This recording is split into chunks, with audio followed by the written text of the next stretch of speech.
السلام علیکم ورحمۃ اللہ وبرکاتہ۔ استقبال ہے آپ کا محمد افضل آفیشیل یوٹیوب چینل پر۔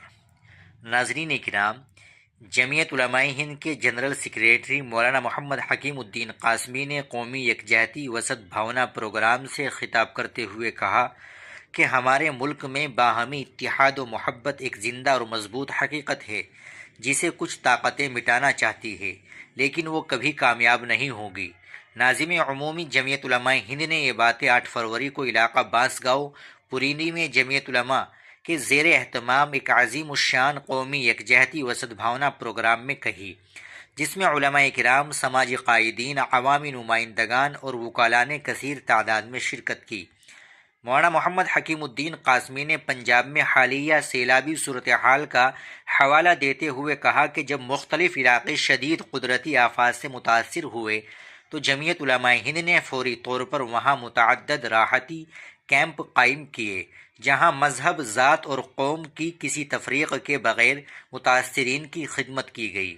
انہوں نے کہا کہ ان کیمپوں میں جس اخلاص اور ایثار کے جذبے کے ساتھ خدمات انجام دی گئی، اس نے دلوں کو جوڑنے کا کام کیا اور عوام نے جمعیت کو محبت کے ساتھ خدمت والی جماعت کا لقب دیا۔ مولانا محمد حکیم الدین قاسمی نے مزید کہا کہ جمعیت علماء ہند کے اکابرین نے ہمیشہ تقسیم وطن اور دو قومی نظریے کی مخالفت کی اور متحدہ قومیت، قومی اتحاد اور ملکی سالمیت کی کھل کر حمایت کی۔ انہوں نے مولانا ابوالکلام آزاد کا تاریخی قول نقل کرتے ہوئے کہا کہ ہندو مسلم اتحاد اس ملک کی روح ہے، اور اگر اس اتحاد سے دستبرداری اختیار کی جائے تو گویا ہندوستان کی روح سے دستبرداری ہوگی۔ مولانا حکیم الدین قاسمی نے مشائخ چشتی کی تعلیمات کا حوالہ دیتے ہوئے کہا کہ انسانوں کے بکھرے ہوئے دلوں کو جوڑنا، نفرتوں کو محبت میں بدلنا اور برگشتہ روحوں کو ایک رشتہ الفت میں پرونا سب سے بڑی عبادت ہے۔ یہی وہ پیغام ہے جسے ہمارے اکابرین نے صدیوں تک اس سرزمین پر عام کیا اور جس کی بدولت ہندوستان میں محبت، رواداری اور باہمی احترام کی روایت قائم رہی۔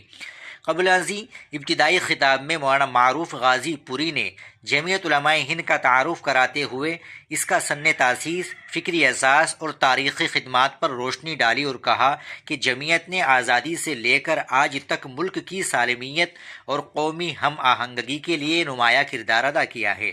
مولانا مہدی حسن آئینی، کنوینر سدبھاونا منچ جمعیت علماء ہند نے کہا کہ موجودہ حالات میں نفرت کا خاتمہ سب سے بڑا سماجی فریضہ ہے، جس کے لیے مکالمہ اور باہمی روابط انتہائی مؤثر ذریعہ ہے۔ مفتی محفوظ الرحمان صاحب قاسمی نے قرآن مجید کی روشنی میں امن و اتحاد کی اہمیت بیان کرتے ہوئے کہا کہ ایک بے گناہ انسان کا قتل پوری انسانیت کے قتل کے مترادف ہے۔ مولانا محمد جمال قاسمی، جنرل سیکریٹری جمعیت علماء ضلع بارہ بنکی نے سیرت نبوی صلی اللہ علیہ وسلم کی روشنی میں باہمی اتحاد کی ضرورت پر زور دیا اور فرمایا کہ اسلام کی بنیاد ہی امن، مفاہمت اور معاہدات پر ہے۔ صدر اجلاس مفتی محمد صہیب قاسمی نے اپنے صدارتی خطاب میں جمعیت علماء علاقہ بانس گاؤں پورینی کی دینی، سماجی اور فلاحی خدمات کا تذکرہ کرتے ہوئے کارکنان کے اخلاص کی ستائش کی۔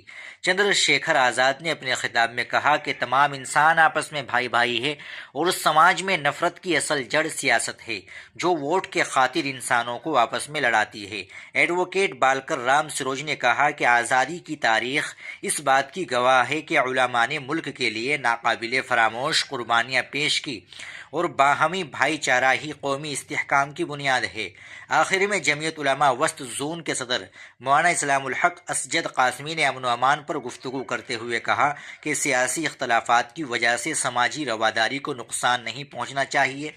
مولانا حسان قاسمی نے تمام مہمانوں کا شکریہ ادا کیا، جبکہ مفتی ظفر صاحب کی دعا پر یہ بابرکت مجلس اختتام پذیر ہوئی۔ ناظرین کرام، آپ اس خبر کے تعلق سے کیا کہیں گے کمنٹ باکس میں ضرور بتائیے گا۔ ویڈیو کو لائک اور شیئر بھی ضرور کر دیجیے گا۔ آپ چینل پر نئے ہوں تو چینل کو ضرور سبسکرائب کر لیجیے گا۔ ملتے ہیں انشاءاللہ اگلی ویڈیو کے ساتھ۔ السلام علیکم ورحمۃ اللہ وبرکاتہ۔